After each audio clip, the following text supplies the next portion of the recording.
All right, before we go back to talking about John Bolton, I want to talk with you today about corporations supporting Black Lives Matter and donating to Black Lives Matter. And I want to hear from you about whether you believe that I am too cynical about this issue, because I don't believe corporations supporting or not supporting Black Lives Matter is really indicative of any of their moral points of view or even necessarily of the politics of the company. These mostly are business calculations. And I'm actually going to go even further in the analysis.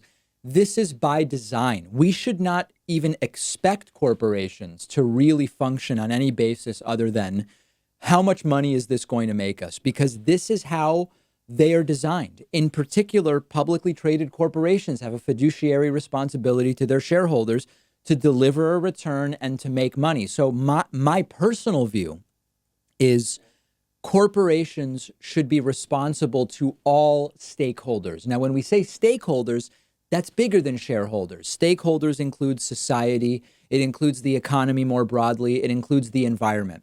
This is not the way corporations operate. So all sorts of different companies, we've seen, Target, Home Depot, Etsy, H&M on the list of companies supporting Black Lives Matter, some donating to Black Lives Matter and affiliated causes. I don't really think it matters in terms of figuring out the morality of these companies. Tons of companies have said, we're committed to fighting injustice. Some say they're committed to dealing with systemic racism. Others are donating money, whatever. Now, to the extent that they're handing cash over, the money can be used to fight these battles, and that's good. And the money is money no matter who donated it. But fundamentally, at the corporate level, these are business calculations. I was thinking back to my first appearance on the Joe Rogan program. We were having a conversation about Google. And Joe felt that Google is a left-wing company because they have a non-discrimination policy for trans workers that includes you refer to people by their preferred gender pronouns. And so Joe felt that Google was a left-wing company on that basis. My position was that a non-discrimination policy from a human resources standpoint doesn't really tell us whether the company's right-wing or left-wing in terms of its place in the world. And in fact, I said to Joe, Google is part of the anti-regulation, avoid taxes movement that's often more associated with the right than the left in the United States. But the truth is that all of this stuff has one focus. How can Google gain market share and how can Google make more money? Having the LGBT non-discrimination policy probably helps their bottom line more than it hurts it from a PR perspective, just like lobbying against taxes helps their bottom line. Lobbying against regulation helps their bottom line. And much the same way, that's the lens through which I see this corporate support of Black Lives Matter. Now, it's important to mention, I'm not denying for a second that many of the individuals who work at these companies probably do support Black Lives Matter from a personal standpoint. I am sure that many of them oppose police brutality. I am sure that many of the workers and even executives at these companies agree with the protests because most of the country agrees with the reasons for the protests. But much like I often say, we shouldn't deify individual politicians. They're just people. They're right on some things. They're wrong on some other things. We should not attribute certain agency to corporations when all we can really say is they've calculated their options and have made a business decision. The business decisions might sometimes coincide with the political feelings of the executives. You might have a situation where the executives support Black Lives Matter and supporting Black Lives Matter is good for the company's bottom line. It's all beautiful. It's all hunky-dory, kumbaya.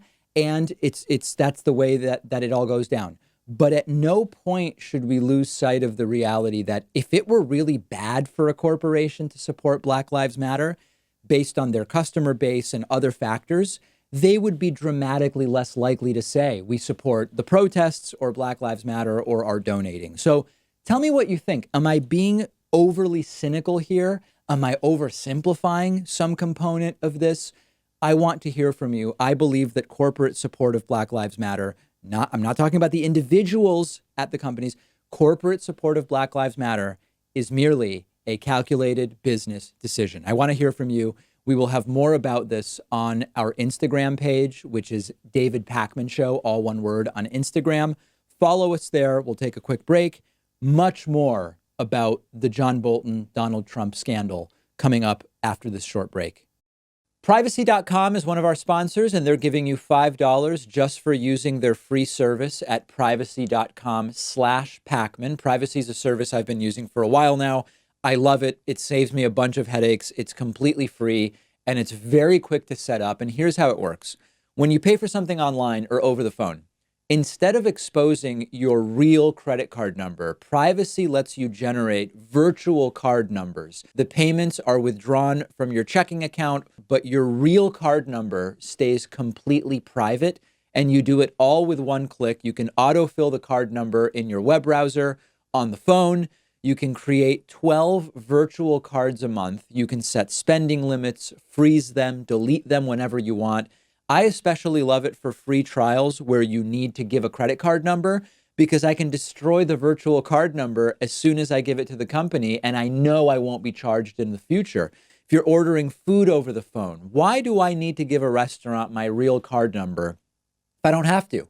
Companies don't have to know who you are. Your real credit card number is protected from the data breaches that happen, unfortunately, more often than we would like, and it's completely free. They do have a paid version with different tiers where you can create more virtual credit card numbers per month, cashback rewards, extra security features. But go ahead and sign up for the free service. It's a no-brainer. Companies can't charge you unexpectedly. You're protected from identity theft. It costs you nothing. And Privacy is giving you $5 to spend just for signing up when you go to privacy.com/Pakman.